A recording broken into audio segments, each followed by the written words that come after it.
papo de hoje é sobre a pele, o maior órgão do nosso corpo, o mais exposto, nossa capa protetora.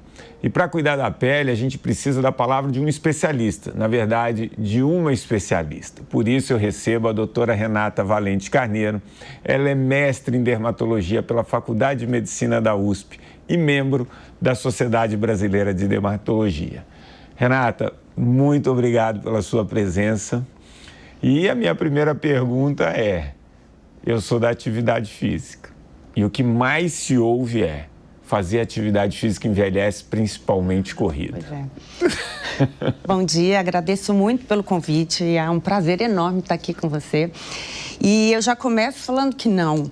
Né? O que a gente tem até num trabalho recente, sem dar muitos detalhes técnicos, é que quando você faz esporte, você melhora toda a oxigenação, a circulação sanguínea, produz aí um nomezinho mais chato da interleucina 15, que estimula, inclusive, a produção de colágeno e elastina. Então, assim como todos os órgãos do corpo, com a pele não é diferente. Fazer esporte melhora a nossa saúde. Agora, a pele é o maior órgão do nosso corpo humano. Fica muito exposto. Muitas vezes as pessoas correm ao ar livre. Existe alguma coisa de proteção que é eficiente para não ter esse envelhecimento? Então, e esse tipo de coisa é o que tem que ser atentado, né? Então, a gente precisa, além do óbvio, para qualquer órgão do corpo, que é dormir bem, comer bem, se hidratar, você precisa da proteção solar. E muitas vezes, quando vai ter uma transpiração muito intensa, por períodos prolongados, até a proteção com vestimentas, né? Proteção com viseira, chapéu, mas isso daí tem que ser realmente incorporado. E que eu vejo cada dia mais no consultório é que as pessoas já chegam me contando que quando vão ao sol, quando vão fazer esporte ao ar livre, eles têm usado. Então, eu acho que isso a gente já está mudando num bom sentido. Viralizou muito, né, a entrevista aí de atriz falando, correr depois dos 50, a pele despenca. E aí as pessoas acabam deixando de correr. E ela fala isso baseado muito no peso da gravidade, que é meio louco, e que quando você corre, você destrói o seu colágeno, né? Você falou que existe até uma produção de colágeno, mesmo nas atividades aeróbicas? Então, tem um número aí de quando você participa de muita atividade aeróbica, né? Que você acaba fazendo esportes de forma extenuante, sem o suporte de uma nutricionista ou de um profissional da área para te orientar. O que a gente vê, e por isso que isso é muito controverso, inclusive na minha área ainda, já vi vários profissionais sérios falando que destrói o colágeno, é porque você vê que essas pessoas acabam perdendo muita massa gorda. E aí o rosto da pessoa fica muito emagrecido. Se junto com isso, além de você perder essa massa gorda, você não se hidrata, você não se alimenta com o suporte que precisa. E aí você ainda toma o sol de uma forma, né, desajuizada. Né? Você olhando esse conjunto inteiro, realmente o sedentário está com o rostinho mais bonitinho, com tudo no lugar. Mas eu acho que é mais falta de orientação profissional do que o esporte em si destruindo o colágeno. Você colocou uma combinação que eu percebo bastante, né? Quando a gente começa, principalmente a atividade aeróbica, que é muito relacionada à flacidez, né? Existe isso, você tem a pele, você tem a gordura, a pessoa está acima do peso, né? E aí, à medida que você começa as atividades aeróbicas, que usa muito a gordura como fonte de energia, obviamente você perdeu ali um pouco de gordura e pode ser que fique um pouco mais flácido. Tem uma segunda coisa que você comentou que é muito interessante, que é, quando você faz uma atividade física dentro do seu limite, bacana. Se você faz uma atividade física muito intensa, não tem a reposição correta de proteína, obviamente você vai degradar mais colágeno, que é a proteína acho que mais abundante do corpo. É por aí? Exatamente. E o que acontece? A gente acaba tendo, né, esses fatores juntos. Quem percebe que está perdendo colágeno com a corrida, por exemplo? As mulheres acima de 40, 45. Que é realmente quando o nosso fibroblasto, que é a célula que produz o colágeno, começa a diminuir sua produção.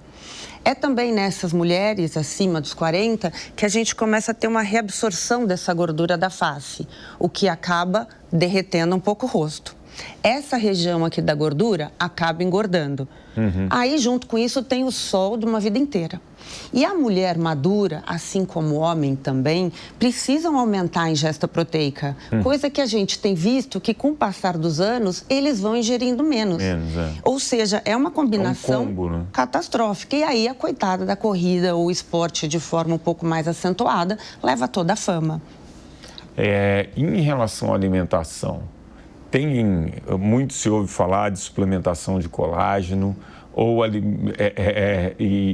enfim, queria ouvir um pouco sobre alimentação e colágeno. Esse também é um tema que durante muitos anos foi controverso, né? Então, se falava que tinham que repor o colágeno, tiveram vários estudos mostrando uma melhora discreta na elasticidade, uma melhora mais ou menos interessante na hidratação, mas hoje já se sabe que você não precisa repor o colágeno via oral para você ter uma pele com produção de colágeno. Se você tiver uma alimentação balanceada, isso já é o suficiente. Tá. O que a gente pensa? Como eu te falei desse quadro, que as pessoas vão comendo menos, vão produzindo menos, a gente pode entender a suplementação de colágeno como sendo substrato, a matéria-prima. Já que está tudo relativamente deficiente, vai caber a suplementação de colágeno se você for focar num tratamento para estimular o colágeno da sua própria pele, ou seja, um bioestimulador, alguma tecnologia em laser, enfim. Aí ele entra. Mas mesmo assim, se você puder usar o whey protein, talvez você esteja repondo isso de uma maneira economicamente mais interessante. Eu até vi recentemente que às vezes as pessoas falam assim, eu vou repor colágeno para repor proteína. Mas aí você está pagando muito mais caro por uma proteína que às vezes não tem o mesmo valor biológico, sei lá, de um whey. Então a alimentação ela é importante se a gente pensar na saúde da pele. Sim. E a hidratação? Pois é, esta mais ainda, né? Então, aconteceu uma coisa muito engraçada, quer dizer, não muito para quem foi até Singapura, o ano passado foi o Mundial de Dermatologia. E aí o que a gente viu, que às vezes a gente avança na ciência e a gente volta para as bases, ou seja, hidratar, dormir e se alimentar acabam sendo os principais pilares mesmo. E aí, ao redor disso, a gente vê que evitar álcool, não fumar... Álcool envelhece? Sim, sim. Tudo que você sente que está sendo tóxico para o seu corpo, para qualquer órgão, potencialmente vai acontecer com um órgão maior. Sim. Né? Então, sim, a gente nunca vai errar se a gente cuidar do nosso corpo de forma saudável. Agora, é muito fácil falar isso tudo aqui, né? Quero ver fazer tudo isso. Toda vez à noite, depois do jantar, que eu vou atrás de um chocolate, alguma coisa, eu falo, meu Deus, a glicação, o meu pouco colágeno, né? Daí tem hora que você fala, gente, não dá. Então, assim, é óbvio que parece fácil, mas na prática é muito difícil fazer tudo isso. Muito difícil. É muito difícil. E falando do sono, né? Eu lembro de uma frase da minha avó que ela falava assim, o soninho da beleza. É verdade? É verdade, né? Claro que eu tenho até que, desculpa, né, se eu tiver provocando alguém, mas eu tinha uma raiva de umas amigas minhas que a gente ia para o congresso e a gente saía das aulas tipo 7 da noite, elas falavam, eu vou dormir um pouquinho porque eu vou acordar melhor. Deita, dorme 5, 10 minutos e fala, e pronto. Eu falo, que isso? Né? Tipo, amiga, sim, eu não quero, né? Mas assim, tem gente que realmente consegue isso. Eu não sei se 10, 15 minutos dão todo esse impacto, mas eu acho que todo sono, ali entre 6 e 8 horas, com certeza vai ser bem-vindo. Vai fazer diferença. Com certeza. Se você tivesse que falar, assim, de 4, 5 cuidados que as pessoas têm que ter em relação à pele, quando a gente fala de alimentação, atividade física, sono, o que não fumar, álcool, como que você classificaria aí um ranking que as pessoas pudessem colocar em prática de uma maneira mais viável no dia a dia? Pensando na pele, então, eu vou puxar a sardinha um pouco para as coisas mais voltadas para ela. Imaginando que para os outros órgãos todo mundo já sabe que comer bem e tomar bastante líquido aí é importante.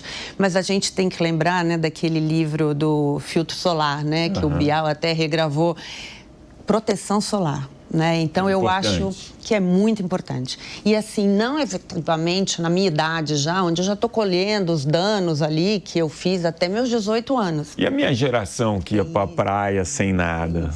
A nossa geração já estragou a pele 80% até os nossos 18 anos.